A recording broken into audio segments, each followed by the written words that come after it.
समाज में हम नहीं चाहते कि ये मूवी आए, क्योंकि इतिहास को बदला जा रहा है।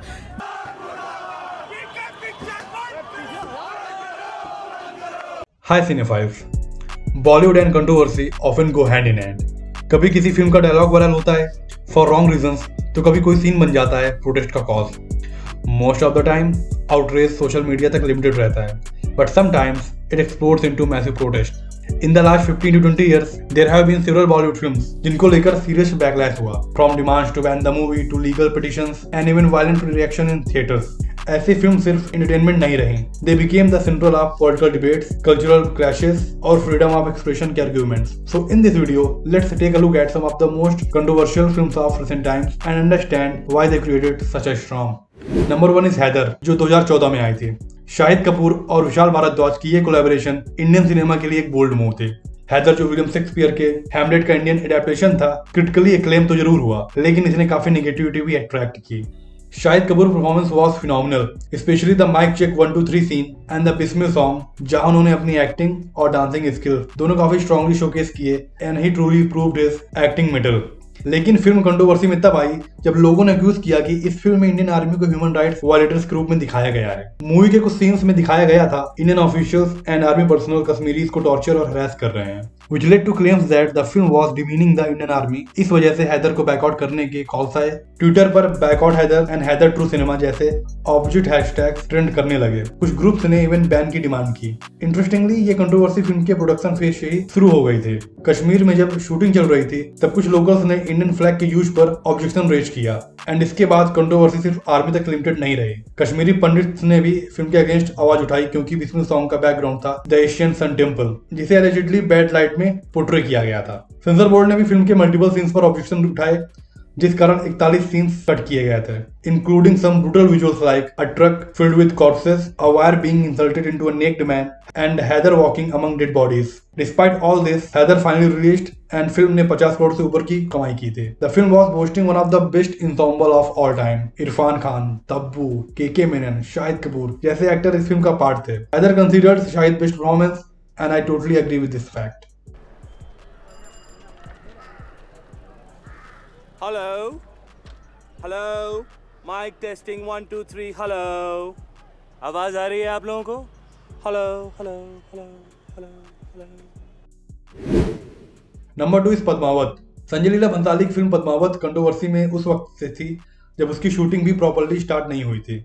सबसे पहला मेजर इंसिडेंट तब हुआ जब जयपुर में शूटिंग के दौरान करणी सेना के कुछ मेंबर्स ने इस फिल्म के सेट पर तोड़फोड़ की and as per reports in the same incident mister Bhansali को थप्पड़ भी मारा गया। करणी सेना का मानना था कि फिल्म में जो हिस्टोरिकल फिगर हैं लाइक महाराजा रतन सिंह, रानी पद्मिनी, उनको लेकर गलत फैक्ट दिखाए गए हैं एंड हिस्ट्री डिस्टॉर्ट की गई है। लेकिन संजय लीला बंसाली पे भरोसा नहीं है। हम राजपूत हैं और हिंदू राजपूत हैं, और हम आपसे ये कह देना चाहेंगे कि हम राजपूत जब कभी भी तलवार म्यान से निकालते हैं तो उसको अंदर नहीं डालते हैं, और निकल गई तो निकल गई। इसलिए अभी हमारी तलवार निकली नहीं है, हमने उनके नाक और गला काटने की बात अपने शब्दों के बल पे कही थी।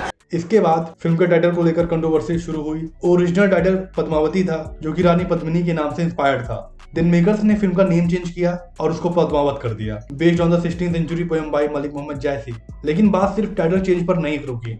फिल्म की रिलीज के वक्त गुजरात, राजस्थान, मध्य प्रदेश और दिल्ली के कुछ सिनेमा हॉल्स में तोड़फोड़ की खबरें आईं।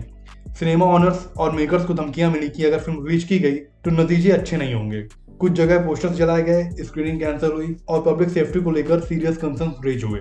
एक्चुअली फिल्म को 4 स्टेट्स में बैन भी कर दिया गया था, लेकिन देन सुप्रीम कोर्ट ने इंटरफियर करके डिसाइड किया कि फिल्म इंडिया की हर स्टेट में रिलीज होगी। फिर भी रिलीज के बाद भी थिएटर्स में तोड़फोड़ के मल्टीपल केसेस रिपोर्ट हुए थे। आउटरीच इतना इंटेंस था कि फिल्म के प्रमोशनल कंटेंट तक को बड़ी केयरफुली हैंडल किया गया। पद्मावत का एक्शन टीजर, जो एक बड़ा मार्केटिंग पीस था, यूट्यूब पे लॉन्च नहीं किया गया। इंस्टेड उसे रणवीर सिंह और दीपिका पादुकोण के इंस्टाग्राम हैंडल से क्वाइटली रिलीज किया गया, वो भी रिलीज डेट से कुछ घंटों पहले। Finally, after all the chaos, Padmavat was released on 25th January 2018, and despite the protest, the film became a major commercial success, crossing over 300 crore at box office and over 500 crore at worldwide box office. ये controversy एक classic example है of how cinema, history and politics often collide in India.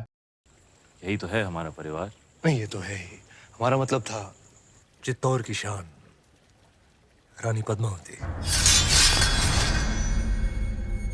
क्या क्या हुआ? क्या हमने कोई नावाजिब गुजारिश कर दी? घनी ऊंची बात कर दी तूने अलाउद्दीन। चित्तौड़ में हम अतिथि को भगवान मानते हैं, वरना तेरा सर धड़ से अलग होता इस वक्त। The next in the list is Madras cafe, जो 2013 में आई थी। ये एक पॉलिटिकल थ्रिलर थी जिसमें जॉन अब्राहम ने एक रॉ एजेंट का रोल प्ले किया था। फिल्म का प्लॉट बेस्ड था on the assassination of Indian former PM Rajiv Gandhi and the Sri Lankan civil war and the complex relationship between LTT and the Indian government. Film ने एलटीटी और एलटीएफ यानी liberation tigers of Tamil Eelam को एक terrorist organisation के रूप में दिखाया था, which aligns with India's official stand. लेकिन यही पोर्ट्रेयल फिल्म के लिए कंट्रोवर्सी का कारण बन गया। तमिलनाडु के कई पॉलिटिकल एंड सोशल ग्रुप्स ने इस रिप्रेजेंटेशन को लेकर स्ट्रांगली अपोज किया।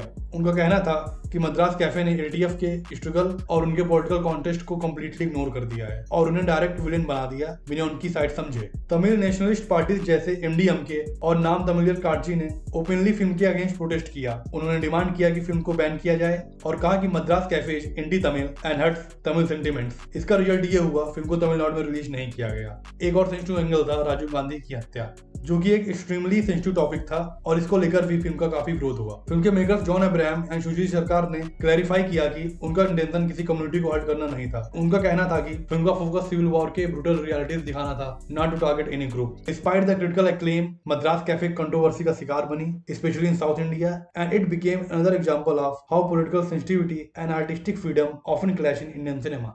Next in the list is my name is Khan.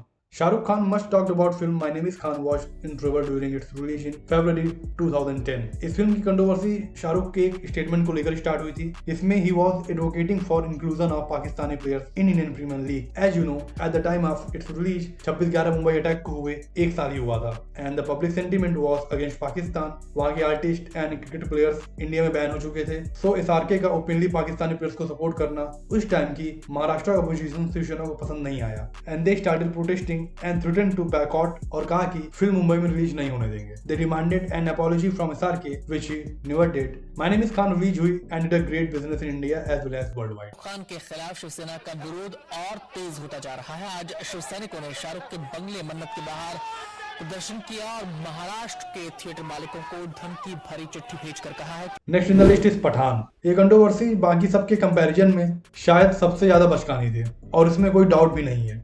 ना किसी रिलीजियस फिगर पर जोक बनाया गया, ना कोई हिस्टोरिकल फैक्ट गलत दिखाया गया, ना ही किसी एक्टर ने रिलीज से पहले कोई कंट्रोवर्शियल स्टेटमेंट दिया, लेकिन बवाल फिर भी हुआ और काफी बड़ा हुआ। फिल्म का सॉन्ग बेशरम रंग रिलीज हुआ, जिसमें दीपिका पादुकोण ने एक सैफरन बिकनी पहनी थी, and that's all it took. बस यही सीन कुछ लोगों को ऑफेंड कर गया। कुछ रिलीजियस ग्रुप्स ने इसे हिंदू रिलीजन और भगवा का अपमान बताया और डिमांड किया कि फिल्म को बैन किया जाए। मध्य प्रदेश के कुछ पॉलिटिकल लीडर्स ने भी फिल्म के खिलाफ स्टेटमेंट दिए और बैन की धमकी तक दे डाली। इस कंट्रोवर्सी ने क्विकली सोशल मीडिया पर फायर कैच किया। Hashtags like boycott Pathaan and hashtag Besharam Rang trend करने लगे। कुछ ने कहा कि ये सीन इंटेंशनली प्रोवोकेटिव है, जबकि others called the outrage completely over the top. Interestingly Shahrukh Khan या दीपिका पादुकोण ने इस कंट्रोवर्सी पर कोई पब्लिक कमेंट नहीं किया और ना ही कि फिल्म के मेकर्स ने कोई डायरेक्ट क्लैरिफिकेशन दिया। Despite all the noise and chaos, Pathaan finally released and not just released but broke box office records. Film ने ग्लोबली 1000 करोड़ से ऊपर के बिजनेस किया। ये कंट्रोवर्सी रिमाइंडर थी कि कभी कभी आउटरीच का कोई सब्सटेंशियल बेसिस नहीं होता, लेकिन उससे पब्लिसिटी जबरदस्त मिलती है। And that's it guys. If you like the video please hit the like button and subscribe the channel.